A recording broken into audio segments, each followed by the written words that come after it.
It started as jokes about Mark Wahlberg's 3:30 a.m. wake-up routine.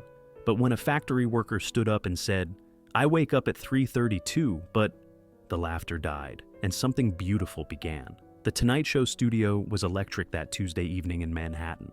The familiar blue and gold lighting cast its warm glow across the audience of 300 people, all buzzing with excitement. Mark Wahlberg sat across from Jimmy Fallon in the guest chair, both men grinning as they discussed Mark's legendary morning routine that had become almost mythical in Hollywood circles. The Roots were finishing their musical transition, Questlove giving that subtle nod that meant cameras were rolling hot. Jimmy's desk gleamed under the studio lights, the New York City skyline twinkling through the windows behind them like scattered diamonds against black velvet. The audience was still chuckling from Mark's spot-on impression of his own intense workout schedule, complete with the exaggerated Boston accent that had made him a household name decades earlier. "So you really wake up at 3:30 every single morning?" Jimmy asked, shaking his head in theatrical disbelief, his hands gesturing wildly in that animated way that had endeared him to millions of late-night viewers. What normal human being voluntarily gets up before the sun even thinks about rising? Mark leaned back in his chair, that familiar Boston swagger evident in every gesture, his perfectly tailored charcoal suit catching the studio lights. "Listen, Jimmy, discipline is everything in this business, in this life. You want to achieve something real, something lasting, you gotta sacrifice. While everyone else is sleeping, dreaming about success, I'm already 2 hours deep into making it happen." The audience laughed appreciatively as Jimmy pretended to calculate on his fingers with exaggerated confusion. "Wait, so by the time I wake up at a reasonable 7 a.m. like a civilized human being, you've already conquered the world twice over?" "Pretty much," Mark grinned, that crooked smile that had charmed audiences from Boston to Hollywood. Prayer time, meditation, 90 minutes of weights, cardio, proper breakfast with the family, already reading scripts or taking business calls from the East Coast. That's how you build an empire, brother. One disciplined morning at a time. Jimmy turned to the audience with exaggerated disbelief, playing up the comedy for maximum effect. "Ladies and gentlemen, Mark Wahlberg makes the rest of us look like lazy teenagers who consider hitting the snooze button a legitimate life strategy. I consider it a major personal achievement when I manage to brush my teeth before noon on weekends." The studio erupted in laughter, that genuine sound of 300 people genuinely entertained. Mark was clearly in his element, sharing stories about his Wahlburgers restaurant chain expansion, his busy production company, and his 4 children, who thought their father was completely and totally insane for his relentless morning routine. "My kids wake up at 7, stumble downstairs in their pajamas, and I'm already sitting there in my workout clothes, having finished my second training session of the day," Mark continued, his voice taking on the fond tone of a devoted father. "They're like, 'Dad, you do realize that normal people sleep until at least 7, right?' And I tell them every single time, normal people don't accomplish extraordinary things. Normal is the enemy of great." Jimmy nodded enthusiastically, still grinning at the absurdity of it all. "But seriously, Mark, where does that insane drive actually come from? I mean, 3:30 a.m. is basically still yesterday for most people. That's not human behavior." Mark's expression shifted subtly, the comedy mask slipping away to reveal something more genuine underneath. The studio lights seemed to soften around him, as his voice took on a more reflective quality. "You know, Jimmy, growing up in Dorchester, in the neighborhoods I came from, I learned real early that nobody's going to hand you anything in this world.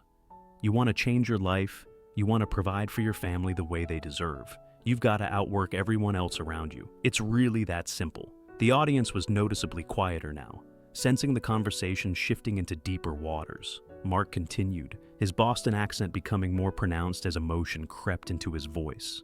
"I've made mistakes in my life, Jimmy, big ones, serious ones. But every morning at 3:30, that alarm goes off and it's like I get a fresh chance, a clean slate to be better than I was yesterday. That's my opportunity to earn everything my family has, everything we've built together." Jimmy was leaning forward now, genuinely engaged, when a voice from the audience suddenly cut through the studio atmosphere like a knife through silk. "Mr. Wahlberg?" Both men turned simultaneously toward the voice. In the third row, slightly left of center, A man in his mid-40s was standing among the seated audience members. He wore a simple flannel shirt that had clearly seen better days, the fabric worn soft from countless washes. His hands, visible as he gripped the back of the chair in front of him, were calloused from years of hard manual labor. His face showed the kind of bone-deep exhaustion that 8 hours of sleep couldn't even begin to touch. I wake up at 3:32, but... The man's voice faltered, trailing off into the sudden silence that had fallen over the studio like a heavy blanket. The studio fell completely silent. Jimmy glanced quickly at his producers in the booth, visible through the glass partition, unsure of the protocol for this unexpected moment.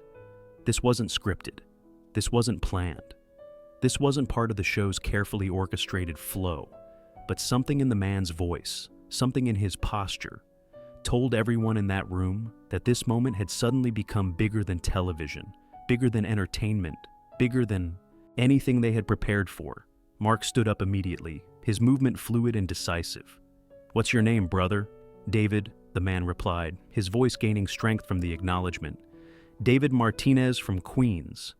"David from Queens," Mark repeated, stepping away from his chair and moving toward the edge of the stage. The studio lights followed his movement, creating an intimate spotlight between the stage and the audience. "Tell me about your 3:30, David." David took a shaky breath, his hands still gripping the chair back for support. The cameras were still rolling, capturing every moment, but nobody in that studio seemed to care about television anymore. This had become something else entirely, something more important than entertainment. "I work 3 full shifts at a manufacturing plant in Long Island City," David began, his voice carrying across the silent studio. "I wake up at 3:30, not for workouts or meditation like you, Mr. Wahlberg. I wake up that early because it's the only way I can cover all 3 shifts and still make enough money to pay for my daughter's medical school tuition." The studio was so quiet you could hear the building's air conditioning humming through the vents. 300 people held their collective breath as David's story unfolded. "She's in her 3rd year at Columbia Presbyterian," David continued, tears starting to form in his eyes, making them glisten under the stage lights. "She doesn't know I'm working 3 shifts. She thinks I just work regular days like any other father. But the tuition alone is $60,000 a year, plus living expenses in Manhattan, plus books, plus everything else. I pick up every extra hour they'll give me." Mark was walking toward the audience now, his Italian leather shoes clicking softly on the studio floor. Jimmy followed close behind, both men drawn toward this unexpected moment of raw human truth. "Your daughter's going to be a doctor?" Mark asked gently, his famous tough guy persona completely dissolved into genuine concern and interest. "She's going to be a pediatric surgeon," David said, his voice cracking with emotion, but filled with unmistakable pride despite his exhaustion. "She's the first person in our entire family to even go to college, let alone medical school. She's absolutely brilliant, Mr. Wahlberg. Straight A's her whole life, scholarship to Columbia for undergrad. But medical school, that's different money entirely. And you're literally working yourself to death to make her dream happen," Mark said, now standing directly in front of David, close enough to see the deep lines of fatigue etched around the man's eyes. David nodded, unable to speak for a moment, as emotion overwhelmed him. When he found his voice again, it was barely above a whisper, but in the complete silence of the studio, every word carried to the back row. "I watch your interviews, Mr. Wahlberg. You talk about discipline, about sacrifice, about doing whatever it takes. And I think to myself, if Mark Wahlberg can wake up at 3:30 to build his dreams, I can wake up at 3:30 to build my daughter's future." The audience was openly emotional now. Several people were wiping their eyes. Jimmy had stopped being a host entirely. He was just a man witnessing something profound. "But I'm so tired," David continued, his voice breaking. "I'm so tired that sometimes I fall asleep standing up at work. My supervisor keeps asking if I'm okay. I tell him I'm fine, but I'm not fine. I'm scared I'm going to collapse before she graduates." Mark reached out and placed his hand on David's shoulder. "How long have you been doing this?" 3 years. She's got 1 year left." 3 years of 3 shifts? David nodded. 16 hours a day, sometimes 18 when they need extra coverage. I sleep 4 hours, wake up, do it again." Mark looked back at Jimmy, then at the cameras, then back at David. In that moment, everyone watching could see when Mark Wahlberg stopped being a celebrity and became simply a man talking about sacrifice and love. "David," Mark said, his Boston accent softening. What you're doing isn't just discipline. What you're doing is love in its purest form." He turned to address the entire studio. "Ladies and gentlemen, I get up at 3:30 to work out, to build my career. This man gets up at 3:30 to build someone else's dreams, to sacrifice his comfort so his daughter can save lives." The applause started slowly, then built to something that felt less like entertainment and more like reverence. Mark reached into his jacket pocket and pulled out his phone. "David, I want your contact information. Not for cameras, not for the show. Because what you're doing, the sacrifice you're making, that deserves recognition." Jimmy stepped forward. "Mark's right. David, you represent something beautiful about parenthood, about the American dream, about what real strength looks like." David was crying openly now, but they weren't tears of sadness. They were tears of relief, of being seen, of having his struggle acknowledged. "Your daughter," Mark continued, "she's going to be an incredible doctor because she learned from the best teacher she could have, a father who showed her that love means action, that dreams require sacrifice." Mark pulled out his business card and pressed it into David's hands. "This has my personal number. When your daughter graduates, when she becomes Dr. Martinez, I want to know. Because that's not just her victory, brother. That's yours." The studio erupted in applause that came from the heart, not from cue cards. But the most powerful moment came when Mark did something completely unexpected. He began removing his jacket. "David, this jacket has been with me to premieres, to business meetings, to moments when I needed to feel confident and strong." He draped it over David's shoulders. "I want you to have it.